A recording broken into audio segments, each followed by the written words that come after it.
अस्सलाम वालेकुम dear students, कैसे हैं आप सब। My name is Ryan Malik and I am here to teach you physics class 10th। आज हम पढ़ेंगे topic number 12.4 refraction of light. तो आइए चलते हैं बोर्ड की तरफ। तो topic number 12.4 refraction of light, आपको बोर्ड पर एक पिक्चर नजर आ रही है, ठीक है, जिसमें एक पेंसिल जो है वो पानी में डिप है, ठीक है। अब आप ये देख सकते हैं कि ये पेंसिल जो है थोड़ी सी बेंड आपको नजर आ रही है, ठीक है, बट इन एक्चुअल ऐसा है नहीं। अगर हम इस पेंसिल को इस पानी से बाहर निकालें तो आपको ये पेंसिल बिल्कुल स्ट्रेट नजर आती है, ठीक है, लेकिन जब इसको हमने दोबारा पानी में डाला तो ये दोबारा से आपको ये बेंड नजर आ रही है, ठीक है। ये जो बेंडिंग है, this bending is called refraction of light, ठीक है। अब हम स्टार्ट करते हैं अपना टॉपिक।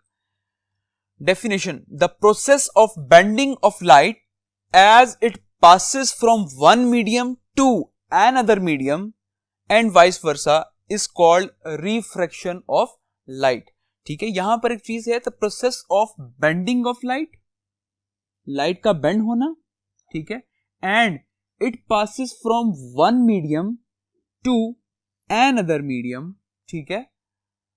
अब हम डायग्राम से डिस्कस करते हैं। लेट्स सपोज ये जो आपके पास ये वाला सारा एरिया है, ठीक है, लेट्स सपोज कि ये हमारे पास है, यहाँ पर एयर मौजूद है, ठीक है, और एयर वाले मीडियम को हम ये कहते हैं कि ये हमारा रेयर मीडियम है, ठीक है, ओके। अच्छा, सेम ऐसे अगर मैं इसकी बात करूं तो ये जो बॉक्स आपको नजर आ रहा है, रेक्टेंगुलर बॉक्स, ठीक है, इसे मैं कहता हूं कि ये एक ग्लास है, और ग्लास एज वी नो थोड़ा सा डेंसिटी भी ज्यादा होती है, तो इसको हम कहेंगे ये डेंसर मीडियम है, क्लियर। अब एक लाइट की रे रेयर मीडियम से आ रही है और वो डेंसर मीडियम में आगे एंटर हो रही है। अब जब ये रे ऑफ लाइट आके स्ट्राइक करेगी इस मीडियम के सरफेस के ऊपर, ये दूसरा मीडियम है, एक और मीडियम के सरफेस के ऊपर जब लाइट आके यहां पे स्ट्राइक करेगी तो ये थोड़ी सी बेंड हो जाएगी, ठीक है। ये इसमें एंटर तो हो जाएगी, ग्लास में लाइट पास हो जाती है तो लाइट इसमें एंटर तो हो जाएगी, लेकिन वो थोड़ा सा बेंड हो जाएगी। आपको ये बेंड होता हुआ नजर आ रहा है, ठीक है। लाइट की डायरेक्शन जो है इन एक्चुअली इसको ऐसे जाना चाहिए था, ठीक है, लेकिन ये थोड़ी सी बेंड हो गई है, ठीक है। अब ये बेंड हो गई, ठीक है, अगेन अब ये डेंसर मीडियम है और यहां पर फिर ये एक रेयर मीडियम है, लाइक एयर की बात कर रहे थे हम, ठीक है। अब ये डेंसर मीडियम से अभी दोबारा से रेयर मीडियम में लाइट एंटर हो रही है, तो जैसे ही ये इस सरफेस पे आके स्ट्राइक करेगी, तो स्ट्राइक होकर जब ये दोबारा से बाहर निकलेगी रेयर मीडियम में, तो ये दोबारा से थोड़ी सी और बेंड हो जाएगी, ठीक है। और इस तरह से ये जो बेंडिंग ऑफ लाइट है, ठीक है, as it passes from one medium to another medium and vice versa is called refraction of light, ठीक है। तो ये चीज क्या कहलाती है? रिफ्रैक्शन ऑफ लाइट कहलाती है, क्लियर। अब अगर हम इसको डिस्कस करें तो ये जो लाइट जो आकर यहां पर स्ट्राइक हो रही है, इस लाइट को हम कहते हैं इंसिडेंट रे, ठीक है। ये हम already topic number 12.1 reflection of light में हम ये डिटेल से पढ़ चुके हैं, ठीक है। इस लाइट को हम कहते हैं इंसिडेंट रे, जिसको आप आई से डिनोट करते हैं, क्लियर। ये लाइट जिस पॉइंट पर आके स्ट्राइक करती है, इस पॉइंट को हम कहते हैं पॉइंट ऑफ इंसिडेंस, ठीक है। इस पॉइंट को हम कहते हैं पॉइंट ऑफ इंसिडेंस, ठीक है। अब जब ये रिफ्रैक्ट होकर दूसरे मीडियम में एंटर हो जाएगी तो इस रे को हम कहेंगे रिफ्रैक्टेड रे, ठीक है। इसे हम कहेंगे रिफ्रैक्टेड रे, जिसको आप आर से रिप्रेजेंट करते हैं, क्लियर। अब अगर हम यहां पर ये बात करें कि ये इंसिडेंट रे थी और ये रिफ्रैक्टेड रे है, अब आप जरा इसको भूल जाएं और अब आप इसको और इसको नोटिस करें, तो इसके अकॉर्डिंग ये वाली जो रे होगी ये इंसिडेंट रे बन जाएगी और जो ये रे होगी ये आपकी रिफ्रैक्टेड रे बन जाएगी, ठीक है। लेकिन हम अगर इस पूरे होल केस को डिस्कस करें तो इस होल केस में आपने इसको इंसिडेंट रे कहा, इसको रिफ्रैक्टेड रे कहा, तो ये जो दोबारा से बाहर निकल रही है इस रे को आप इमर्जेंट रे भी कहते हैं, ठीक है, इमर्जेंट रे, क्लियर? अच्छा, अब यहाँ कोई कंसेप्ट की वजह से क्लियर हो गया कि इंसिडेंट रे कौन सी है, रिफ्रैक्टेड रे कौन सी है, ठीक है। अगर हम इसको भूल जाएं तो यहाँ पर जो है ये इंसिडेंट रे एक्ट करेगी और ये रिफ्रैक्टेड रे एक्ट करेगी, ठीक है। लेकिन इस पूरे केस में ये इंसिडेंट रे, ये refracted ray and then this is the emergent ray. Clear? यहाँ तक आपको ये कंसेप्ट क्लियर हो गया। अच्छा, अब यहाँ पर अगर आप इस चीज को देखें तो ये जो रेड लाइन है, ये आपको मैंने पहले भी बताया था कि ये होती है नॉर्मल लाइन, जो कि परपेंडिकुलर होती है दूसरे मीडियम के ऊपर, ठीक है। और इस परपेंडिकुलर रे को आप डिनोट करते हैं एन के साथ, इस नॉर्मल रे को आप डिनोट करते हैं एन के साथ। क्लियर? अच्छा, अब यहां पर ये जो पॉइंट बनता है, ये वाला जो एंगल बनता है, इसको हम कहते हैं एंगल ऑफ इंसिडेंस, ठीक है। सिमिलरली जो ये वाला जो एंगल बनेगा, इस एंगल को हम कहेंगे एंगल ऑफ रिफ्रैक्शन, ठीक है, एंगल ऑफ रिफ्रैक्शन, ठीक है। रिफ्रैक्शन हम स्टडी कर रहे हैं ना, तो ये एंगल ऑफ रिफ्रैक्शन बन जाएगा, जिसको हम एंगल आर से रिप्रेजेंट करते हैं। क्लियर? अच्छा, अब अगर आपने यहां पर नोट करें तो यहां पे जो हमारी ये वाली लाइट आ रही थी, यहाँ की स्ट्राइक हुई, अब जब ये बेंड हुई है, रिफ्रैक्ट हुई है, तो जो रिफ्रैक्ट लाइट है वो किसकी तरफ बेंड हुई है? नॉर्मल रे की तरफ बेंड हुई है, ठीक है। ये नॉर्मल रे है, रेड आपको शो हो रहा है, और ये जो हमारी रे थी, ब्लू रे जो है, रिफ्रैक्टेड रे जो है, ये बेंड हो जाएगी टुवर्ड्स नॉर्मल रे, ठीक है, उसके करीब आ गई है, ठीक है। क्लियर? अब यहां पर जब रेयर मीडियम से डेंसर मीडियम में जब रे एंटर होगी तो वो उसके करीब आ जाएगी। क्लियर? बेंड होके वो उसके और करीब आ जाएगी नॉर्मल रे के। लेकिन अब अगर हम बात करें कि डेंसर मीडियम से रेयर मीडियम में अगर हम आ रहे हैं, तो यहां अगर आप देखें तो यहां पर इसे हम कहेंगे एंगल ऑफ इंसिडेंस और इसे हम कहेंगे एंगल ऑफ रिफ्रैक्शन। तो यहां अगर आप नोट करें तो यहां पर ये जो आपकी रिफ्रैक्टेड रे है, ये नॉर्मल लाइन से दूर चली गई है, ठीक है। It is now more away from normal line. Okay, तो यहां से हमें एक ये भी पता चल रहा है, ये चीज हम यहां से एनालिसिस कर सकते हैं कि जब रेयर मीडियम से डेंसर मीडियम में कोई रे एंटर होगी तो वो नॉर्मल लाइन की तरफ बेंड हो जाएगी। जब डेंसर मीडियम से रेयर मीडियम में कोई रे एंटर होगी तो वो नॉर्मल लाइन से दूर चली जाएगी। क्लियर? आपको ये वाला कंसेप्ट क्लियर हो गया होगा, ठीक है। अब हम चलते हैं नेक्स्ट बोर्ड की तरफ।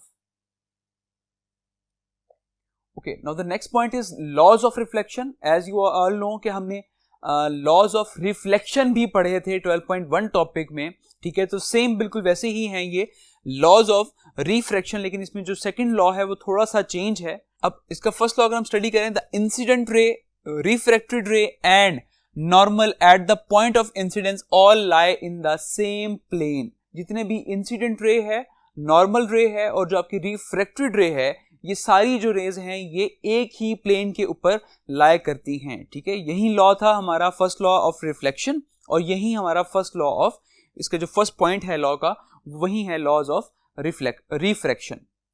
क्लियर? अब अगर इसका हम सेकंड पॉइंट देखें, लॉज ऑफ रिफ्लेक्शन में सेकंड पॉइंट ये था कि angle of incidence is equal to angle of reflection, ठीक है। ये जरा फर्क नोट कीजिएगा, रिफ्लेक्शन और रिफ्रैक्शन दो डिफरेंट चीजें हैं ये, ठीक है। अच्छा, हमने उसमें पढ़ा था कि angle of incidence is equals to angle of reflection, ठीक है। ये मैं अगर यहां पे लिखूं इसको, तो angle of incidence is equals to angle of reflection, ठीक है। ये हमने पढ़ा था लॉज ऑफ रिफ्लेक्शन में। अब अगर हम इसको देखें तो यहां पर क्या है, the ratio of the sine of the angle of incidence to the sine of the angle of refraction are is always equals to a constant that is sin I by sin R is equals to constant। तो ये है बेटा इसका second law, ठीक है, जिसमें ये कह रहा है कि जो sine of angle of incidence to the sine of angle of refraction, अगर इनका रेशियो लें तो वो इक्वल होता है एक कांस्टेंट के, ठीक है। Sine of incidence over sine of angle of refraction is equal to the constant, ठीक है। तो ये हमारे पास एक रेशियो आ जाती है, क्योंकि रिफ्लेक्शन के केस में तो हमारे पास एंगल ऑफ इंसिडेंस और एंगल ऑफ रिफ्लेक्शन इक्वल थे, ठीक है, लेकिन इस केस में हमारे पास इक्वल नहीं है, ठीक है। जैसे कि आपने देखा कि रे जो है वो बेंड हो रही थी टूवर्ड्स नॉर्मल लाइन, ठीक है। अब जब वो बेंड हो रही होगी टूवर्ड्स नॉर्मल लाइन तो ऑब्वियसली वहां पर रिफ्लेक्शन का जो एंगल है वो छोटा हो जाएगा और जो एंगल ऑफ इंसिडेंस है वो बड़ा होगा, ठीक है। लेकिन इसी तरह अगर हम डेंसर मीडियम से रेयर में देखें तो वहां पे एंगल ऑफ इंसिडेंस जो है वो छोटा है और रिफ्लेक्शन जो है वो बड़ा है, ठीक है। तो ये इक्वल नहीं है, ठीक है। तो इस केस में रेशो लेते हैं इन दोनों की तो एक कांस्टेंट आ जाता है, ठीक है। उसके बाद ये जो रेशो है, जो हमने रेशो भी स्टडी की है sine of i over sine of r, इसी रेशो को हम रिफ्रैक्टिव इंडेक्स भी कहते हैं, ठीक है।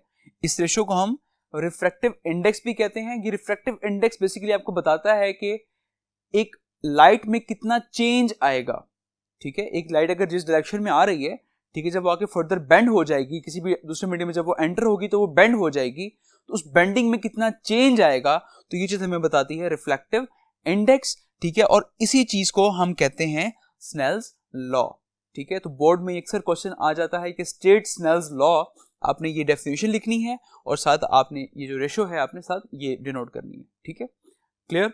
अब हम चलते हैं नेक्स्ट बोर्ड की तरफ।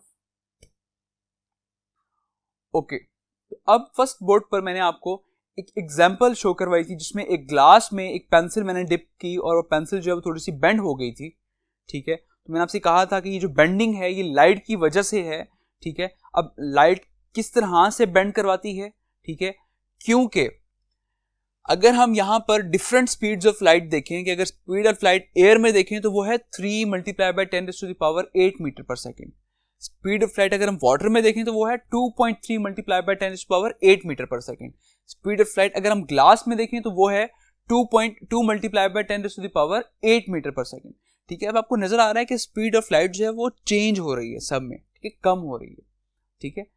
तो अगर एक स्पीड ऑफ लाइट जो एयर में मूव कर रही है वो अगर इस स्पीड से मूव कर रही है तो जैसे ही वो ग्लास में एंटर होगी तो वहां पर उसकी स्पीड ये हो जाएगी, मतलब कि स्पीड उसकी कम हो जाएगी क्योंकि ग्लास जो है वो थिकर है, ठीक है, एज कंपेयर टू एयर, ठीक है। तो वहां पर रेजिस्टेंस ज्यादा हो जाएगी, उस रेजिस्टेंस की वजह से जो लाइट की जो स्पीड है वो कम हो जाएगी, ठीक है। लाइट की स्पीड कम होने की वजह से, ठीक है, आपको वो चीज जो है वो थोड़ी सी बेंड नजर आती है।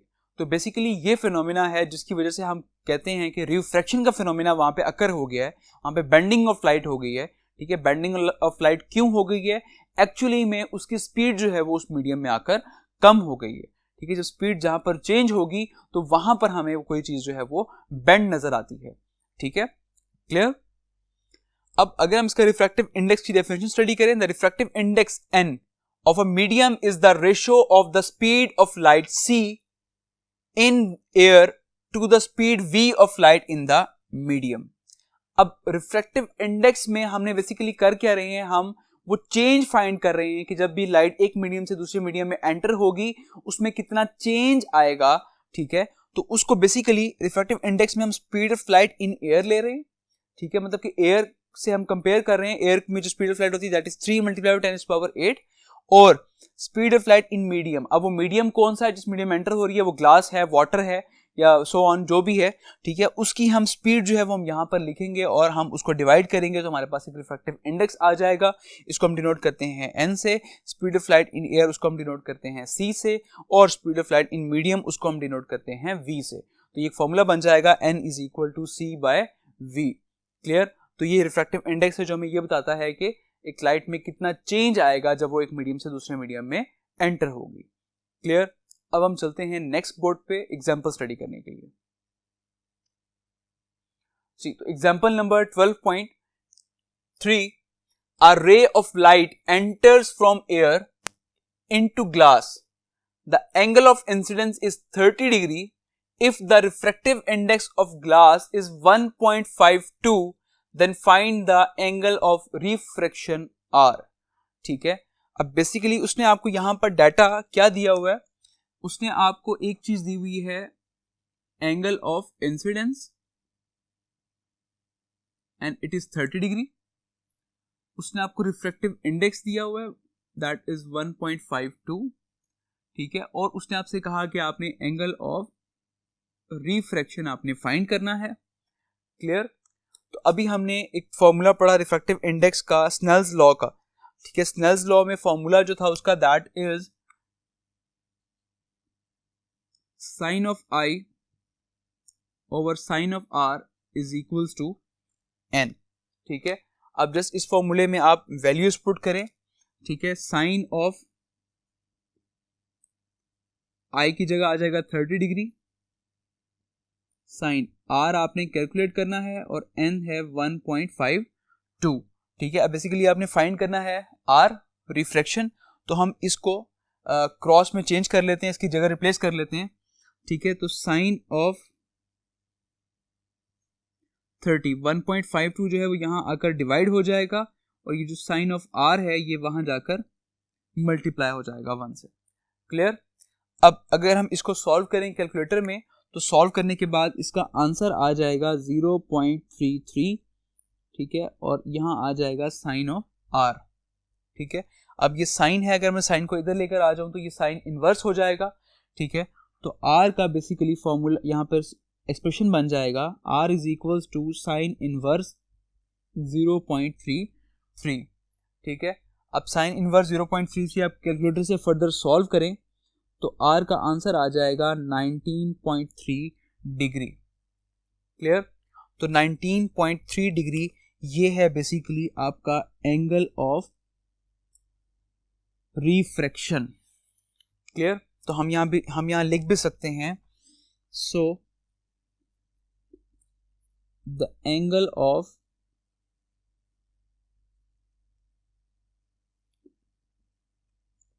refraction is